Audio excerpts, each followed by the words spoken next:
কুরবানি কার জন্য করতে হয়? কেউ যদি এখন মনে করেন জিনকে সন্তুষ্ট করার জন্য কুরবানি করে দিল, কি হবে? এখনকার যুগে কিন্তু বহু মানুষ জিনের উপাসনা করে। এখনকার যুগে বহু মানুষ জিনের উপাসনা করে।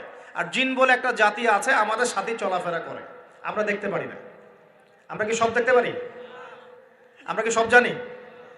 আমরা তো আমাদের আত্মাকেই দেখতে পারি না। এত ঘুমাই গেছেন, আত্মা চলে গেছে, দেখতে পারছেন? আর আমরা কি জানি? আমরা কতটুকু জানি আগামীকাল কি হবে আপনার সাথে, বলেন দেখি। কেউ জানে? আমাদের জ্ঞান কত ক্ষুদ্র, বুঝতে পারলাম। আগামীকাল কি হবে তাই জানি না, আমার আত্মাকেও চোখে দেখি না। আর আমি যদি দাবি করি এখন আমি সব জানতাম, তাহলে কি হবে? অতএব জিন জাতি আমাদের মধ্যেই আছে কি নাই?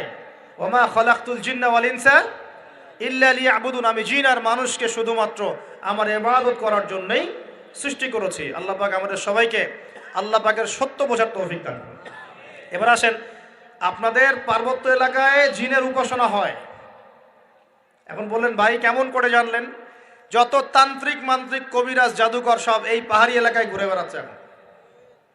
এবং চোখ কান খোলা রাখলে আপনারাও বুঝতে পারবেন, জিনের উপাসনা করলে অনেক কিছু ভেলকিবাজি দেখানো যায়। জিনকে আল্লাহ পাক কিছু ক্ষমতা দিয়েছেন। জিন অনেক দূর থেকে দেখতে পারে। মনে করেন যে কেউ একজন এখানে বসে আছে, সে দাবি করছে যে সে অলৌকিক ক্ষমতার অধিকারী, অথচ ওর কাছে জিন আছে। কি আছে? জিন। এখন আপনি শুনেছেন যে অমুক জায়গায় অমুক বাবা আছে, সে অনেক বড় ক্ষমতার অধিকারী, তো যাই দেখি ওনার কি ক্ষমতা। এখন আপনি রাস্তায় আসছেন, তার সেই জিন তো আগেই দেখতে পাচ্ছে আপনি আসছেন দূর থেকে। সে আগে খবর দিল আসতেছে মক্কেল, ওই যে মক্কেল আসতেছে। এখন সে বলল যে ওই ব্যক্তির সাথে যে জিন আছে ওর সাথে কানেকশন করো। সবার সাথে একটা জিন আছে না?